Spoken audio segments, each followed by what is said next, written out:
So this argument is very popular. This one says that God used cremation to punish King Saul. This is very popular, and I think this is an anti-cremation argument, but I think it's actually a pro-cremation argument. You'll find out in just a minute. To prove that, we're going to take a little bit more time on this one by actually reading two large passages so that they can be understood in context. The only way their argument works is if you do not read it in context. But since this is one of their main arguments, you look up cremation, anti-cremation videos on YouTube, a lot of them are going to use this argument. So we're going to take some time on this. In this argument, they point out that the corpses of Saul, King Saul in the Old Testament, and his sons were burned. And an enemy had taken the dead bodies of King Saul and his sons, and let's just say that they had abused them. Later, Saul's own people came and found these bodies, and they, Saul's own people, burned Saul's body. And the argument that they give is this: Saul and his sons had their bodies burned because God was punishing them. That means that God does not like cremation. Why? Because if God uses something as a punishment, then obviously that means it should not be used on people unless they are being punished.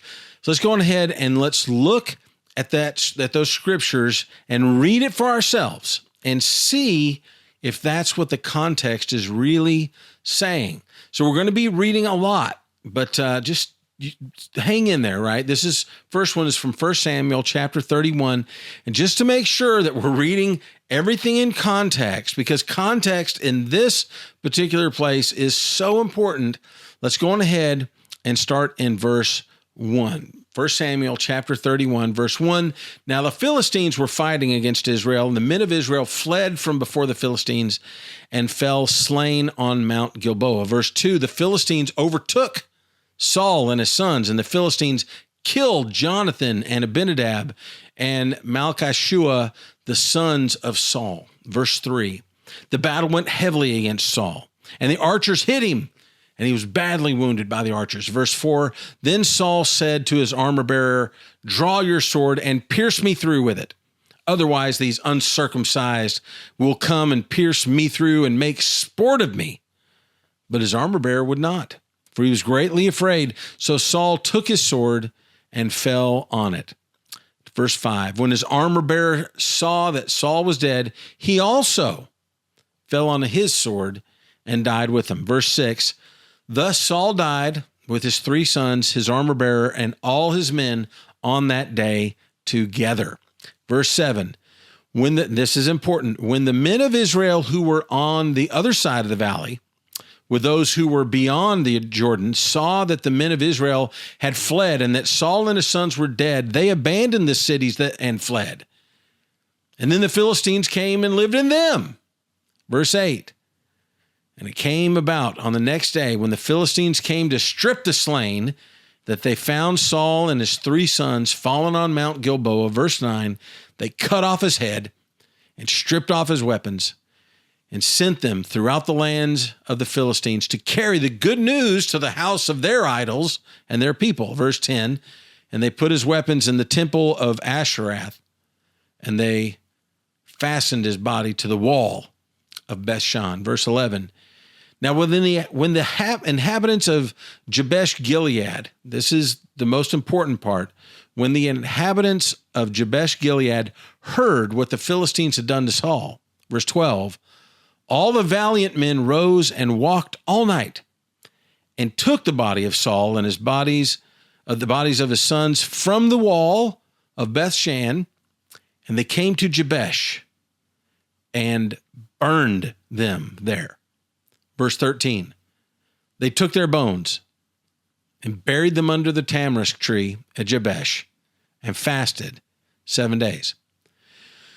So that's interesting, right? It just says that they burned Saul and his sons. They took their bodies off the walls. Their heads were gone.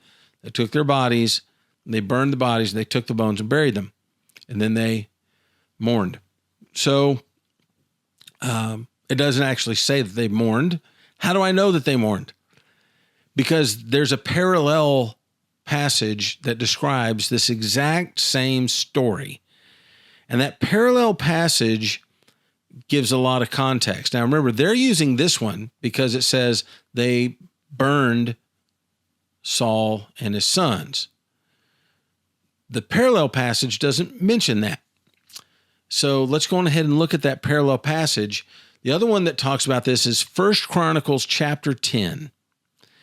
And a lot of stuff is just parallel, but it does give more insights. Starting in verse 1, 1 Chronicles chapter 10, verse 1. Now the Philistines fought against Israel. The men of Israel fled before the Philistines and fell slain on Mount Gilboa. Verse 2, the Philistines closely pursued Saul and his sons, and the Philistines struck down Jonathan, Abinadab, and Malchishua, the sons of Saul. Verse 3, we already know that. The battle became heavy against Saul. The archers overtook him, and he was wounded by the archers. We knew that.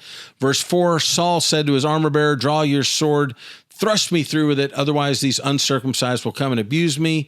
But the armor bearer would not, for he was greatly afraid. Therefore Saul took his sword and fell on it. We know that.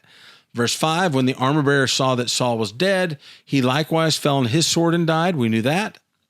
Thus Saul died with his 3 sons, and all those of his house died together. Verse 7, when all the men of Israel who were in the valley saw that they had fled and that Saul and his sons were dead, they forsook the cities and fled, and the Philistines came and lived in them. We knew that. Verse 8, it came about the next day when the Philistines came to strip the slain that they found Saul and his sons fallen on Mount Gilboa. We knew that. We're getting there. So they stripped him and took his head and his armor and sent messengers around the land of the Philistines to carry the good news to their idols and their people. We knew that. Verse 10, they put his armor in the house of their gods and fastened his head to the house of Dagon. Verse 11, when all of Jabesh-Gilead heard that what the Philistines had done to Saul, verse 12, listen, all the valiant men arose, took away the body of Saul and the bodies of his sons and brought them to Jabesh, and they buried their bones under the oak in Jabesh and fasted 7 days. Now, wait a second. This one doesn't talk about Saul and his sons being burned. It just says that they buried their bones. Is it contradictory? No, absolutely not contradictory, but it leaves out that detail. It wasn't important enough to keep in this version of the story. Verse 13, this is the important part. So Saul died for his trespass, which he committed against the Lord, because of the word of the Lord, which he did not keep, and also because he asked a counsel of a medium, making inquiry of it, verse 14, and did not inquire of the Lord. Therefore he, and it's a capital H on the he there, God killed him and turned the kingdom to David, the son of Jesse. So when we look at this in context, this is a battle. Saul and his sons die. The enemy takes his body. They hang it on the city walls. They've ensured that he is humiliated. His head's on a pole or a spike or something else in the temple of Dagon. The bodies are probably naked. The bodies have probably been abused some way. The bodies have probably been driven around the city by a chariot or something. And the valiant men learn about this. These are good men. These are men that are good, right? And they come and they take the bodies of Saul and his sons and they burn them and they bury the bones. Now, wait a second. If cremation is a dishonor, if cremation is used to punish, that's what their first argument says, right? That it's burial is the only honorable thing. Why did they dishonor Saul by cremating him and then honor him by burying him? That's really weird. Why would they bury the cremated remains if Saul's punishment by God was being cremated? That doesn't make sense. And here is why saying cremation was God's punishment in this case doesn't add up. The problem is that cremation was not Saul's punishment. You heard me. If you read that, the first passage, it doesn't say that it's a punishment at all, but then they'll say, and there's other verses that said that's God's punishment. No, the other verses do not say that cremation is Saul's punishment. The burning of Saul's body was not God's punishment. That argument is wrong. It's just wrong. It's a poor understanding of the text. The fact of the matter is, yes, Saul's body was abused by the enemy. The good guys took it down, burned it. But after it was burned, they buried it, and they mourned for 7 days. They still treated Saul with respect.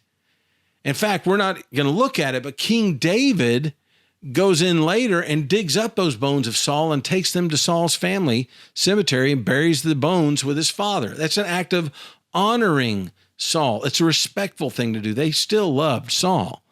The punishment that Saul had to go through was not cremation.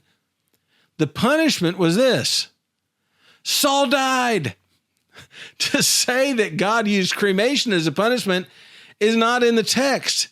Saul, his death was the punishment. God did not use cremation as punishment. He didn't use it as embarrassment. The argument that says that God uses cremation to humiliate people is just not true, because when Saul's people cremated him, it was not an effort to embarrass him or humiliate him. That was an act that was very respectful. It was a way to treat Saul's body with respect. They couldn't take his corpse with them or his bones, so as a way to ensure that he wasn't dug up and abused again, they decided to cremate him. Now, I don't know if they did it under the dead of night, because remember, the Philistines are now occupying these cities, so it would be noticed if the king of the enemy was taken down off the wall, right? And so they somehow were able to grab the body and burn it. And then they buried the remains that were left after he was burned. I think this is actually a pro-cremation argument, because it's a way of honoring the dead. But this is one of their arguments. It's unbelievable to me that they think that this is an argument which says, hey, God hates cremation, because that's a lie. That is not the context of this story. They'll say, see, it was used as punishment. Again, that's a lie. It's not what happened. Hey, don't skip to the next video. You've only watched video number 6 out of the 17 cremation videos in the series. Go ahead, go to the end of this video, and you'll see a link for all 17 of them if you want to watch them one at a time, or I've got them grouped together so you can watch them about 3 or 4 at a time, or you can even watch them all in one video. It takes about an hour. Make sure you like, subscribe, and comment. Thanks a lot for watching. I'm Bob Balch with That's Jesus Channel. Have a great day and be blessed.